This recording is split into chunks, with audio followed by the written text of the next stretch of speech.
Salut tout le monde, c'est Boba Fett Studio et aujourd'hui on se retrouve pour une nouvelle vidéo et ça va être l'analyse du teaser de Star Wars 8. Donc tous les petits indices, tous les petits détails vont vous être révélés dans cette vidéo que j'ai moi-même trouvé d'ailleurs. Quelques petits trucs sympas, vous allez voir. C'est parti. Et le trailer commence sur l'île où Luke va enseigner à Rey la force. Jusqu'à là, rien de très spécial, mais c'est quand Luke va demander à Rey de se connecter avec la force et de décrire ce qu'elle voit, elle va nous parler de la lumière, on va voir Leia de dos, et ensuite elle va dire l'obscurité, et on va ensuite voir le casque de Kylo Ren cassé contre le sol. Et c'est là que ça devient intéressant, puisqu'elle nous dit qu'elle voit l'équilibre. Donc tout de suite on se dit mais qu'est-ce que ça peut être puisqu'on connaît que les Jedi et les Sith. On pourrait penser à une nouvelle race de pratiquants de la force, mais on nous laisse un petit détail, on voit une main gantée toucher une sorte de carnet, on pourrait voir un petit cahier, je ne sais pas ce que c'est, avec un signe assez spécial, un signe qu'on a déjà vu, car c'est tout simplement le signe de la République.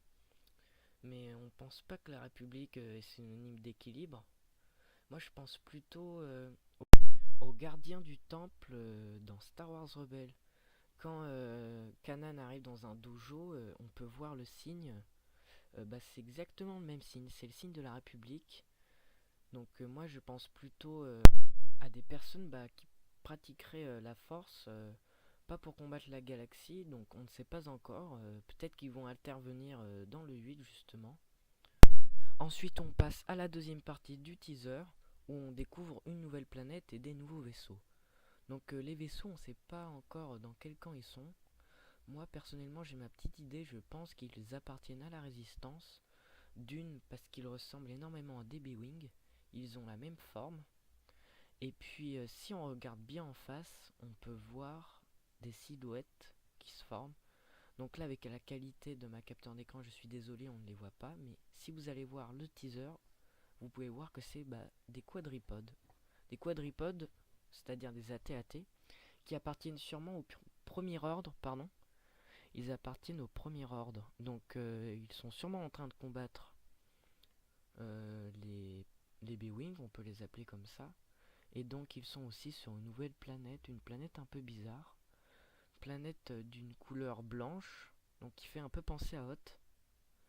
Mais sauf que c'est assez bizarre, on dirait du soufre rouge qui sort, comme si il y avait une toute petite croûte blanche et qu'en dessous il y avait cette poussière rouge. C'est très, très bizarre, à mon avis on en saura plus dans le film. Ensuite on passe à la troisième partie du teaser, où on voit ce bâtiment qui brûle avec Luke et R2 qui sont face au feu. Moi je pense que ce bâtiment est tout simplement l'académie Jedi de Luke. Mais cet endroit, nous l'avions déjà vu dans le teaser de Star Wars 7. Quand Luke pose la main sur R2, c'est exactement le même paysage. On peut voir que Luke a sa toge, il l'a dans les deux images. On peut voir que R2 a sa lumière bleue. Donc je pense que c'est le même endroit dans les deux mêmes teasers. Donc c'était assez incroyable. Ensuite on passe à la troisième partie du teaser, où on peut voir Poe et BB-8 courir et sortir dans un hangar. Donc on ne sait pas s'ils sont dans une base ou soit dans un vaisseau, mais on peut apercevoir sur les deux extrémités de l'image. À notre droite, on peut voir l'avant très fin d'un vaisseau, je pense que c'est un A-Wing, puisque à la gauche, on peut voir l'arrière avec les deux réacteurs. Donc la qualité de la capture d'écran n'est pas énorme, j'en suis encore désolé. Mais je pense que c'est sûrement un A-Wing. Un peu plus tard dans le teaser, on assiste à une bataille spatiale contre la résistance et le premier ordre, je pense. Et ma théorie de la Wing est encore là, puisque j'ai trouvé un vaisseau qui ressemble énormément à un Wing. Donc on a les couleurs de la Wing, le blanc et le rouge bordeaux. Seulement le design est un peu spécial, puisque normalement les bords sont arrondis. Alors que là on peut voir que les bords sont assez droits. Donc je pense que ils ont dû changer le design de la wing pour cette nouvelle trilogie.